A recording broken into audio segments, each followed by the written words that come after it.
sorted all my computerisational issues out and I am back. I'm fully tooled up. It's not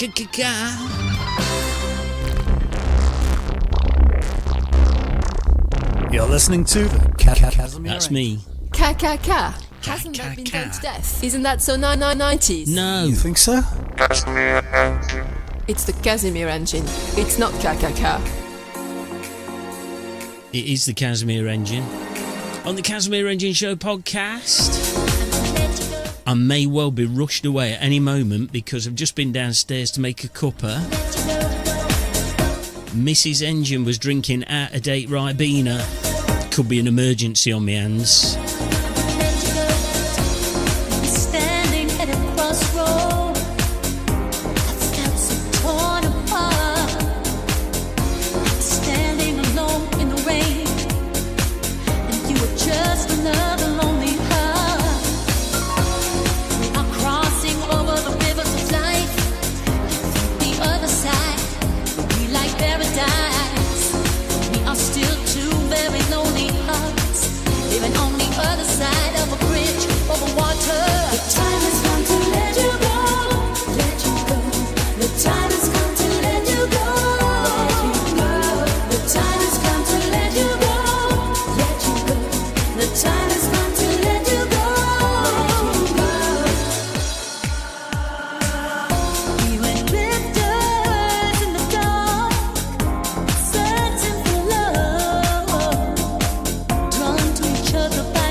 Absolutely banging Paralox from Melbourne in Australia.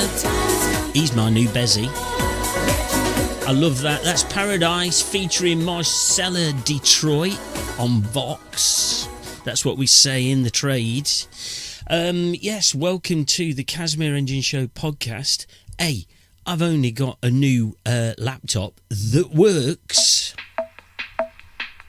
Yeah, if you... Oh, crikey, that's me. I'll tell you what, here's another description. This is where I am at the moment.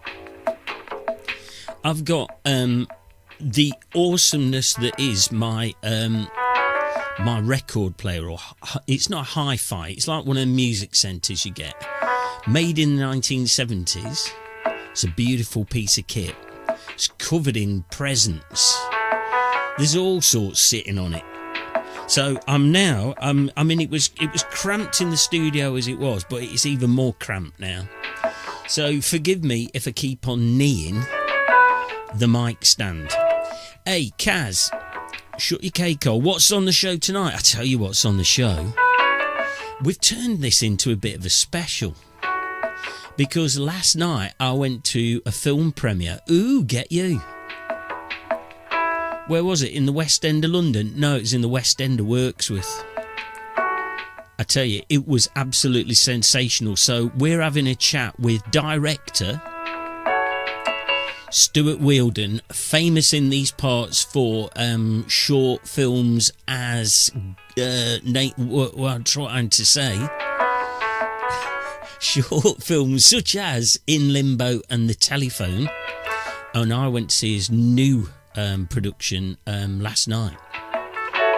You'll have to forgive us because it was all recorded in a pub. Hey, that's handy, isn't it? So it might be a bit noisy.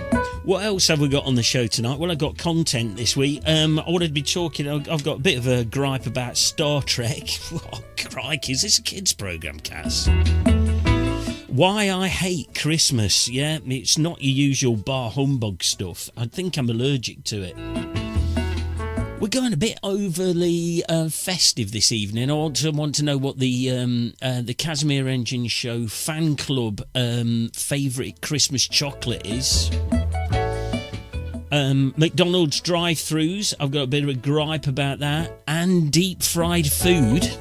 We've got tons and tons of top music, and I'm going to be playing a new one. This is a new one for me. This is a guy called Tim O'Connor, and this is a track called My Name is Fire, and this is beautiful.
They just go out of fashion. I could tell you where to go. My name is Fire. Whoa, my name is Fire. Whoa, whoa. I tell you anything you want to know and want to hear. My name is Fire.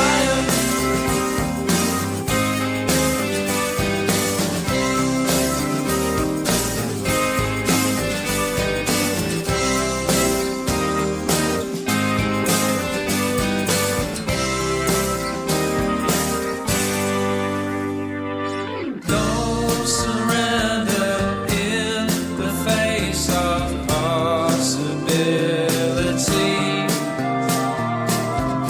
Don't surrender for a second. Don't turn around on me.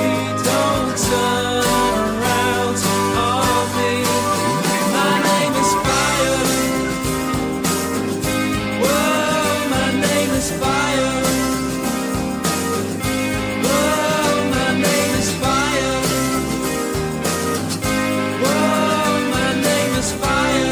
Told you it was Ace. That's Tim O'Connor. He's from Tottenham. I think we'll be hearing a bit more of him. Boom, boom, boom, boom, boom, boom, boom, boom, boom, boom. Couple of things. First of all, you know you get those notifications on your phone. I got a weird one the other day. A news flash came up and I'm thinking Brexit. It's bound to be about Brexit. It's going to be about Brexit. Oh no, it was BBC News, and it was the little known problem of phantom rectum. Eh? Why did I get that one? Also, talking of warnings and stuff like that, so I'm a Trekkie, don't you? I like my Star Trek, and I am currently wading through The Next Generation. That's that one with Jean-Luc Picard in it. One thing I'm still concerned about. Right, so they beam to planets and stuff like that, don't they? So they're using like this, the transporter, yeah? So when Jean-Luc Picard says, Commander Riker, report to the ready room, and he's having his tea or something like that, why don't he just beam to the ready room with his tea? Why does he have to get up and walk out all dramatic? I don't get it. There's something wrong there. I'd just beam everywhere. I'd just lose the use of my legs because I'd just be beaming everywhere. Anyway, so I'm watching it the other day, and it said this. I watch it on a channel called Sci-Fi on Sky, and it comes up with a warning at the beginning. It says this program contains scenes of a sexual nature. I thought, aye. And do you know what it was? It was two Klingons sniffing each other's armpits. That was scenes of a sexual nature.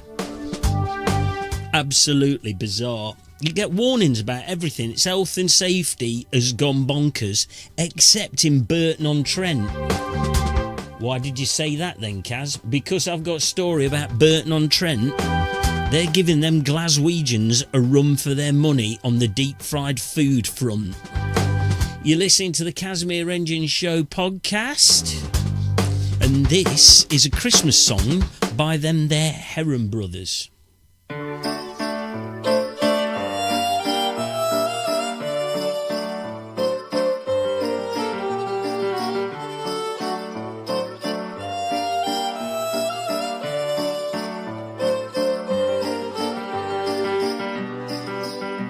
A story can't grow old if it's never been written or told.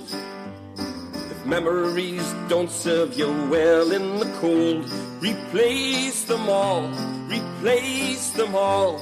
Your plans did not go wrong, they're just foundations to be built upon.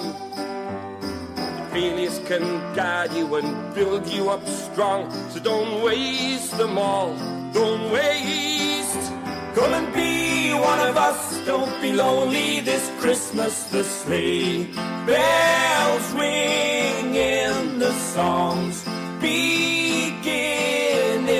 Never fear, another year, time to dry up your tears. We'll be breaking through.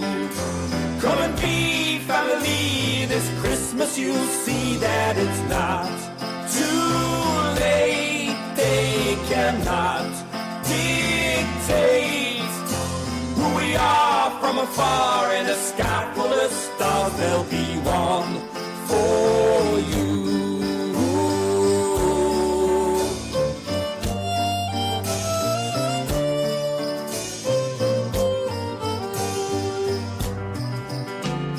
Remember on that night, back when we thought that Christmas had died, women, men, and children came running outside, and they called to each other, we're with you tonight. Come and be one of us, don't be lonely this Christmas. The sleigh bells ringing, the songs beginning. Never be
That's the fantastic Herron Brothers. Don't be lonely this Christmas. You can catch it on YouTube on the Herron Brothers or Herron Bros, all one word. It's Paul and Stephen Herron. They got a new album out, Last One's Left. Christmas gift idea for you there. And they're from Derby. We're liking that a lot. It's getting us in that mood, except me. Why is it not getting you in the mood, Kaz? You're not one of these, like, trendy bar humbuggers, are you? Humbugger? Hello. No. Hey, this is a bit jazzy. This is for the dentist, if he's listening. This is Deck the Halls jazz version. Fa la la la la la la la la. Anyway, why don't you like Christmas then, Kaz? I tell you why. Because, one, I don't like marzipan. 2, I don't like brandy. 3, I don't like Christmas cake, mince pies or turkey. And one thing I really, really hate that you get this time of the year is cinnamon.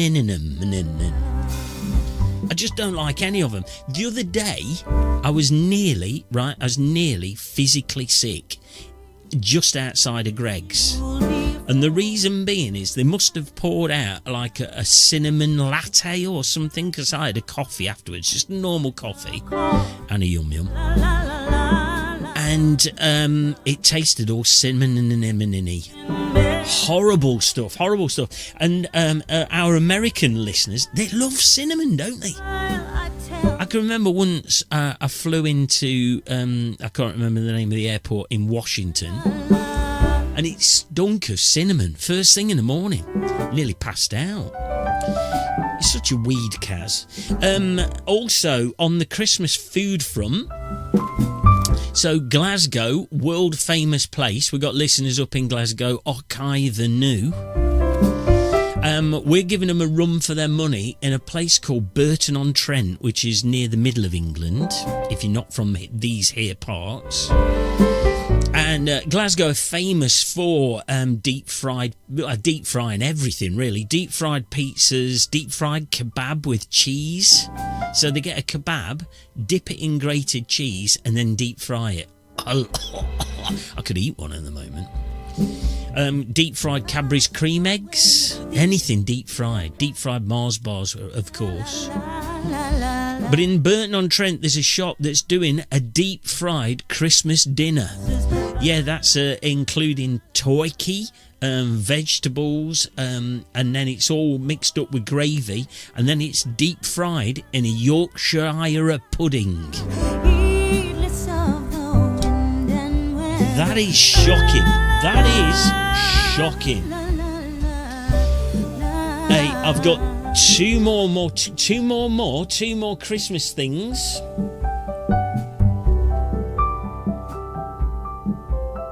That I'm going to want to ask you.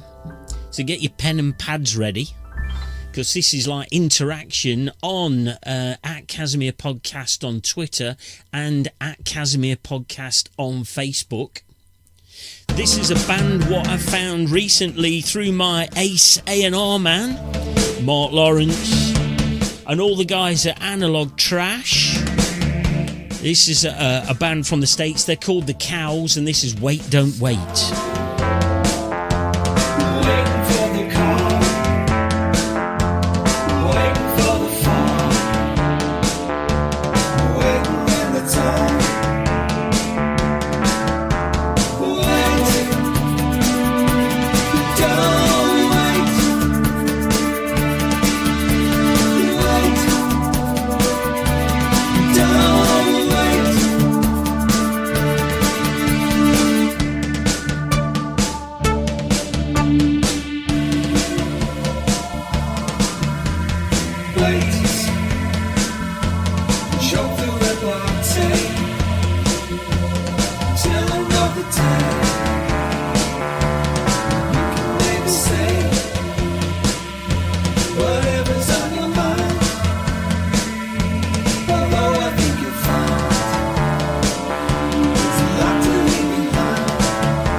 That's the very excellent Cowels.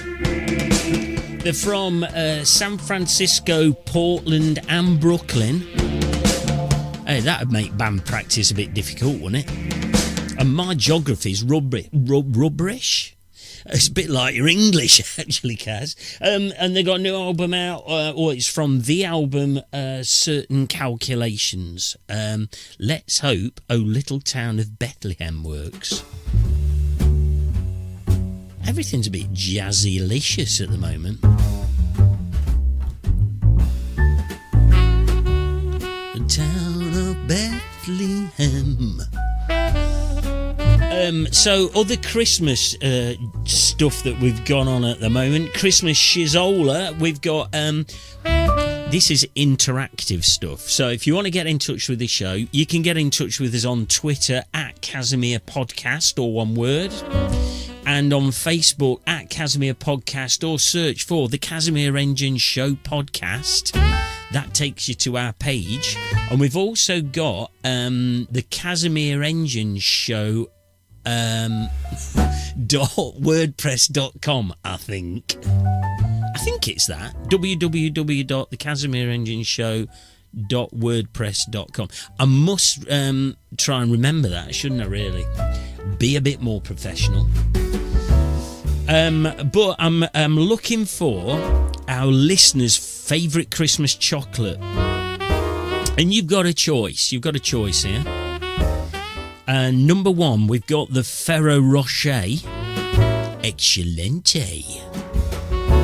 At number two, we got one that I don't like, the Quality Street. At number three, you've got Celebrations. And at number four, you got Heroes. Or number five, you can have another. Right, so that includes chocolate oranges, matchmakers. You remember the orange matchmakers? You used to get mint flavoured ones, and then they did orange ones. And then the other day we were in a cheap shop, B&M Bargains. If you're not from these neck of the woods again, B&M Bargains is like a budget cheap shop. It's not even cheap, it's cheaper than that. And they were selling Fry's chocolate creams. I haven't seen one of them since I was about 9. As I said, it's a special tonight because we got an interview with Stuart Wheeldon, who's made a new film called Starman. Before that, we got a couple more tracks because Stuart's on, I think, for about 20 minutes. I've got a couple of tracks before then, and then we're finishing off with a special song by The Colour of Spring. This is the Frixion with Deceiver.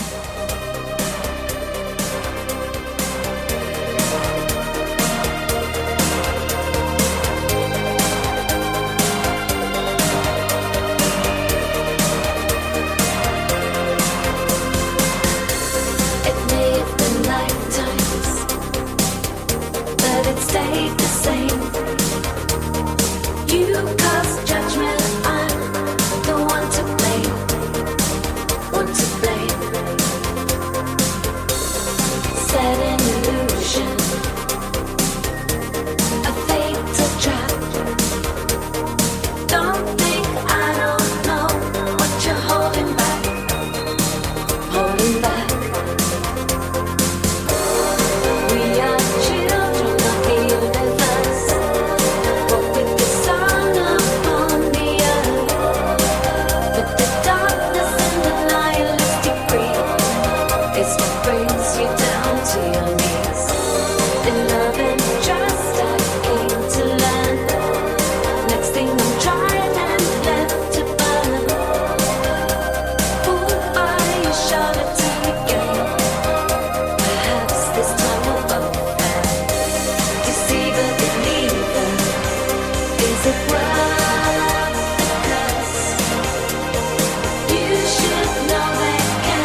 That's the Frixion, Deceiver Believer.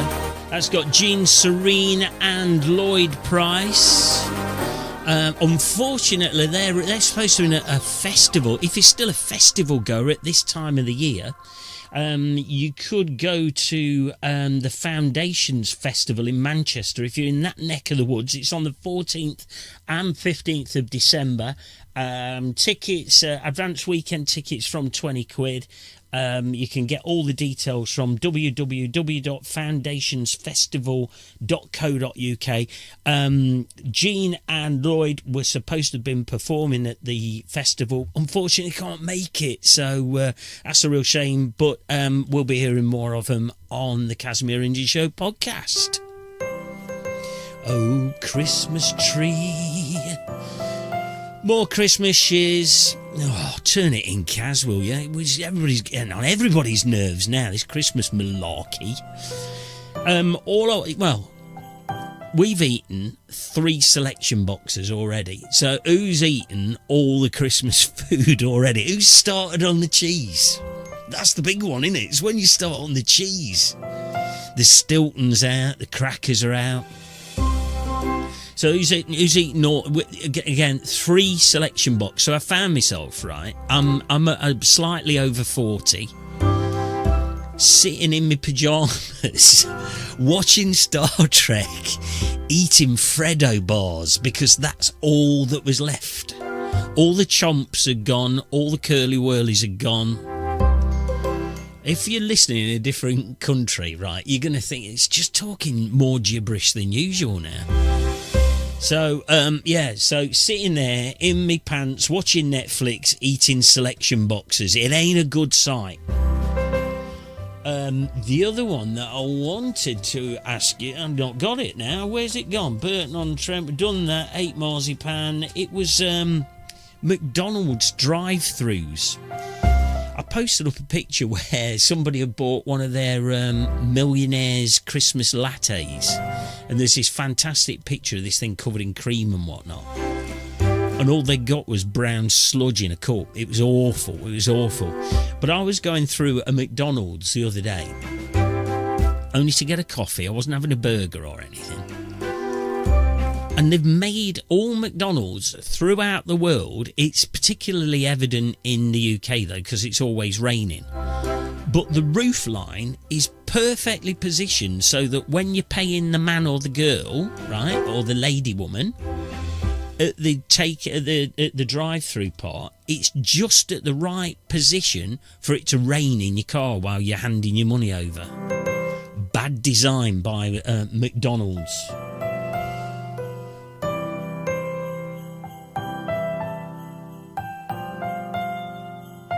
Right, we've got one more banger. No, we're not. We're going to play.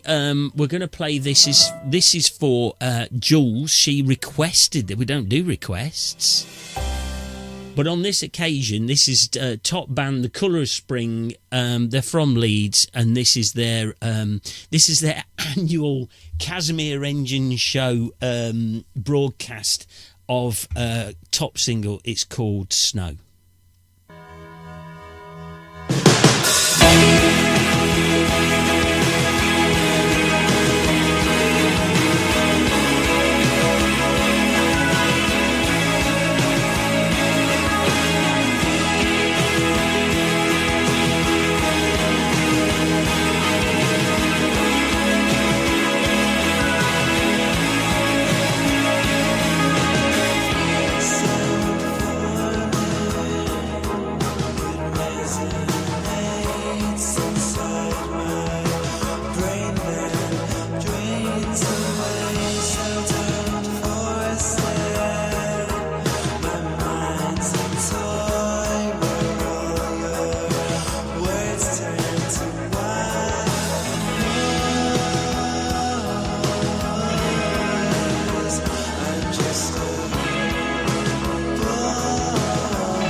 Is that excellent or what? Oh, I'm switching music up. You're listening to the Casimir Engine Show Podcast. You can tell because I always keep on making mistakes. That was Colour of Spring with Snow. That was for Jules. Right, so yesterday on a school night, I got invited to a film premiere by Stuart Wheeldon.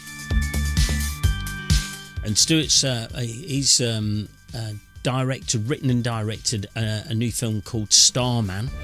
And it was filmed in a village not far from Casimir HQ called Wirksworth in Derbyshire. All of these films are always, they've been, up until now, they've been filmed in Wirksworth. So there's a local kind of interest element to it, but the new film is just absolutely excellent. Anyway, we caught up with him in Ace Pub, the Royal Oak in Wirksworth.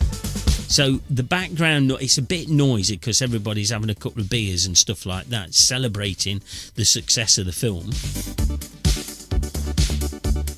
But we managed to have a chat, and we were chatting away, and I thought, why am I not recording this? You rubbish, Kaz. So I managed to switch my phone on. We had a chat. We got a couple of tracks breaking it up as we go through. We've got the 48K, and we've got Wolf Club. But mostly it's a chat with Stuart Wheeldon. And I hope you like it. I thought, you know what, I want to just have this little short about Stardust, and I didn't know where it was going to go originally, and I just thought, and I always start with the title, and I just, Starman came into my head one day, and I just thought, right, where do we go from there?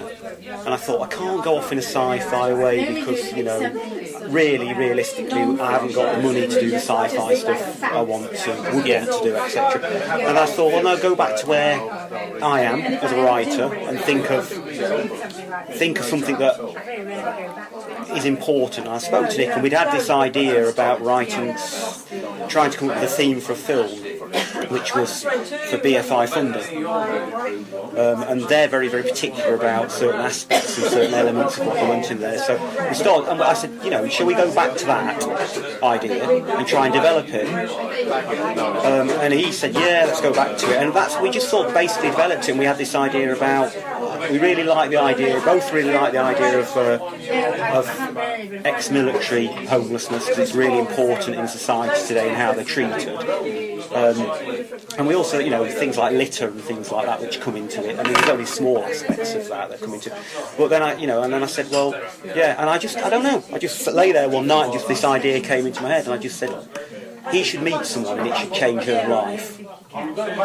Yeah, because it is. I mean, it is about. It's more about her relationship with her husband than it is not wanting to give the story away.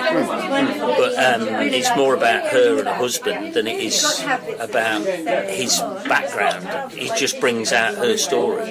Yeah, I mean, the start. I suppose you could say that he's just a mechanism to develop what the real story is, and the Starman element of it is just a metaphor, really. It's just a sort of symbol and metaphor for everyone at some point will meet someone, and that meeting can potentially change someone's life. Yeah. And that's what it does in the film, without, as I said, without giving it away. Yeah.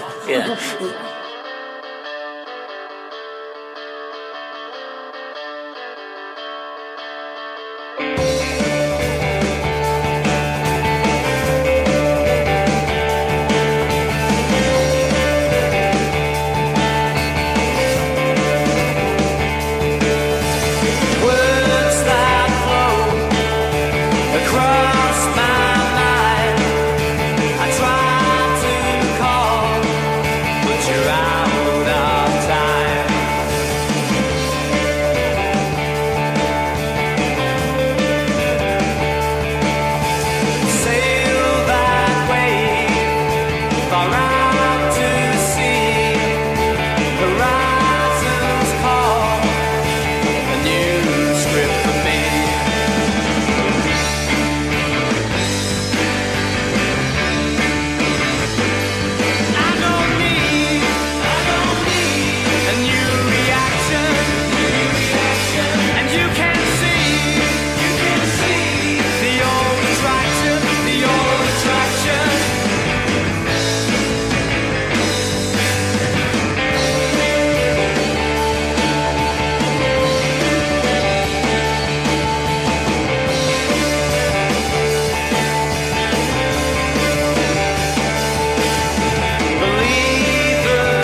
Exactly. It's only when you think back and Yeah. How'd you write something like that with somebody?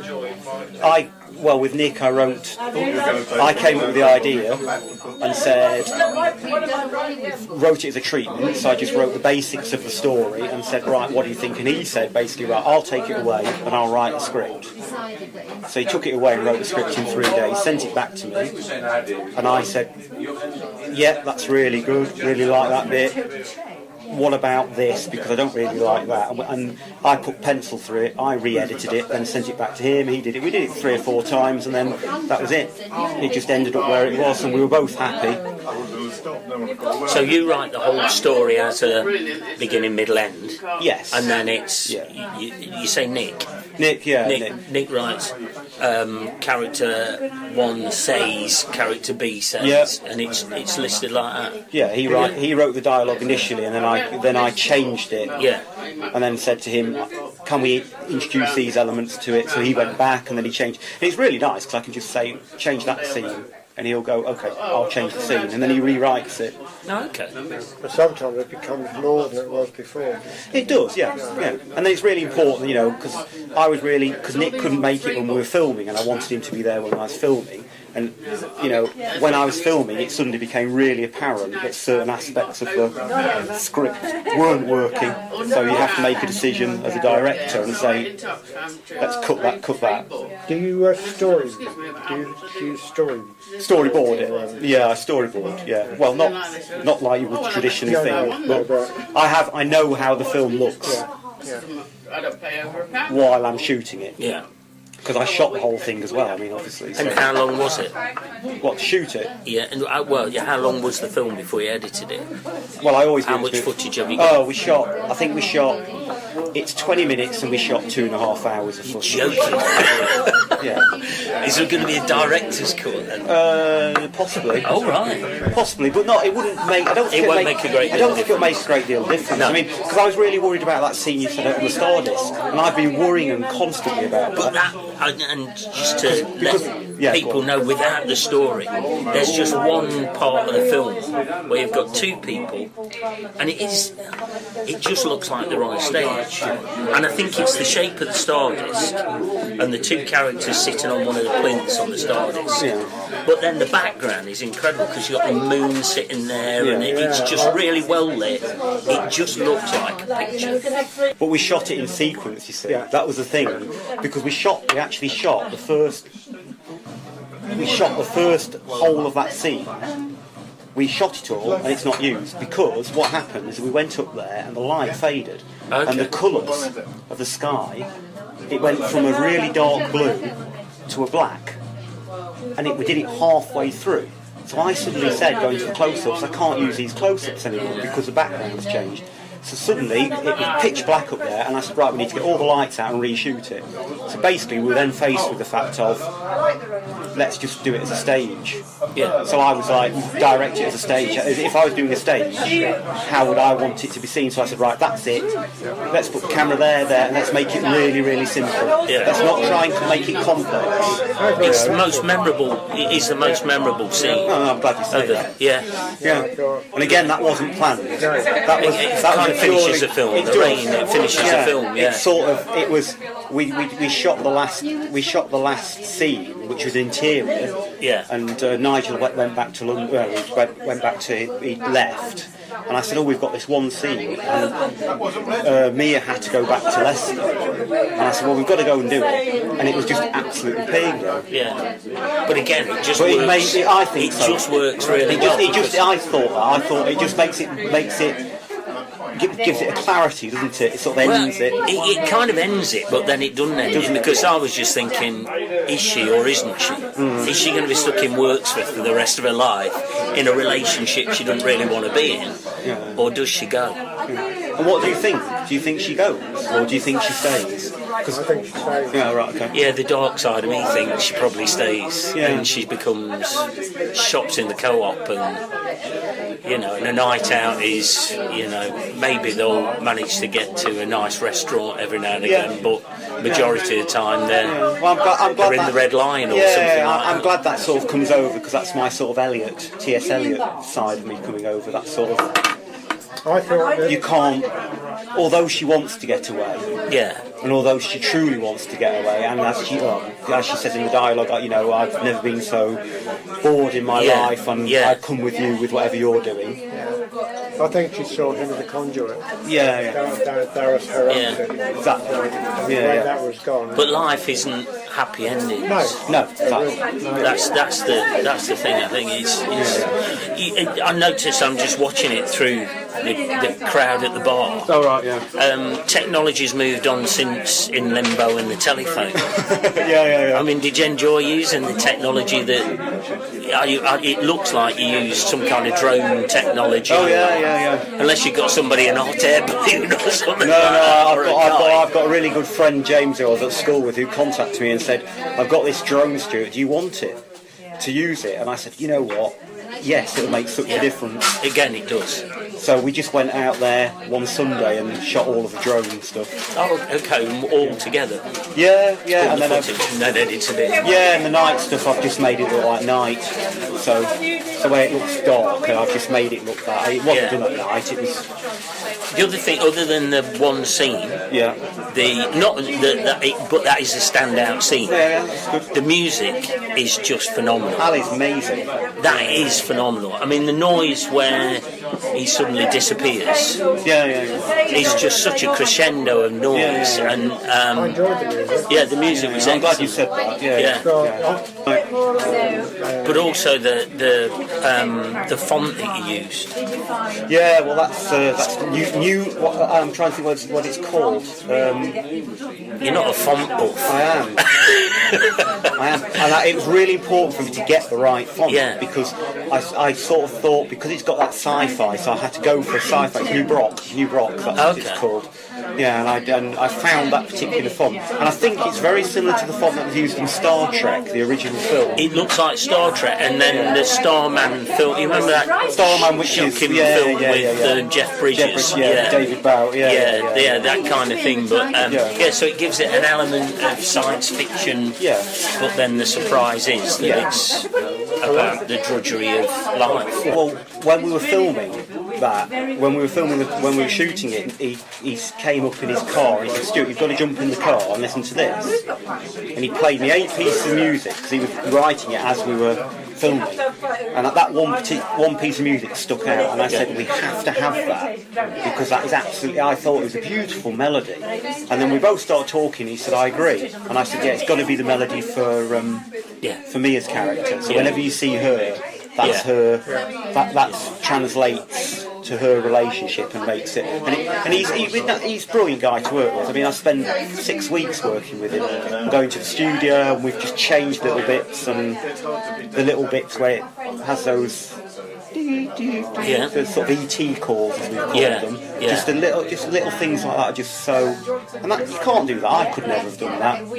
But it's like the heartbeat. That's the noise of the heartbeat. When the Starman appears, you've got the heartbeat. It kind of just lets it flow again, beginning, middle, and end. I mean, it's a great film. It really is a good film. Thank you. And Frank appear in it again. I know. You're keeping their career on track. If it wasn't for you, they'd have packed up and split up.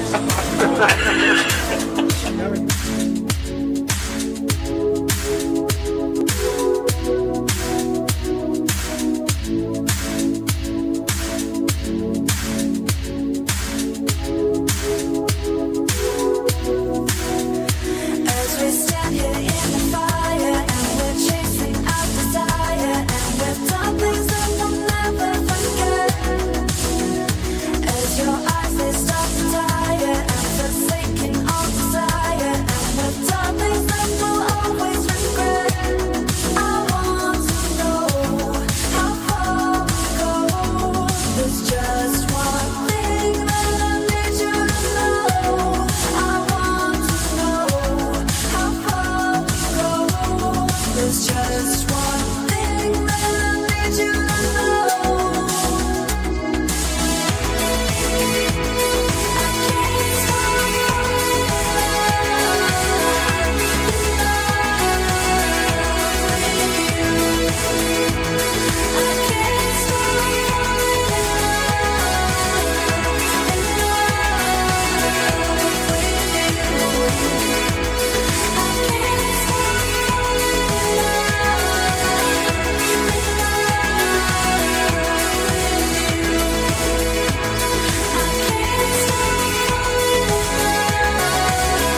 been listening to a conversation with Stuart Wheeldon about new film Starman.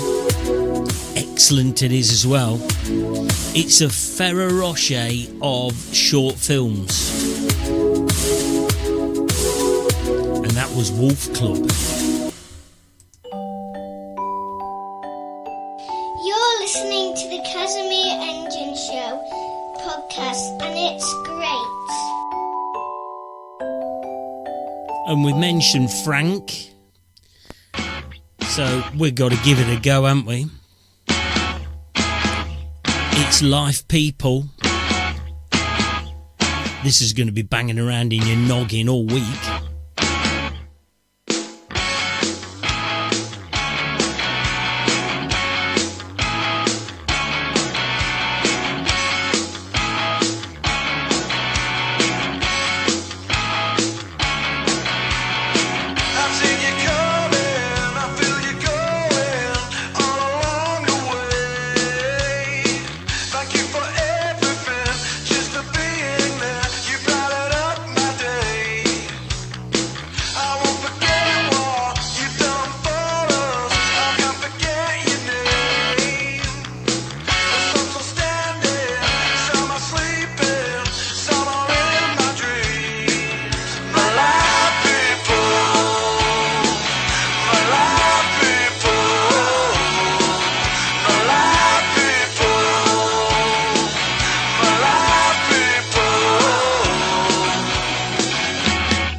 It's fantastic, and it's Frank. They're from Worksworth. They appear in the new film by Stuart Wheeldon.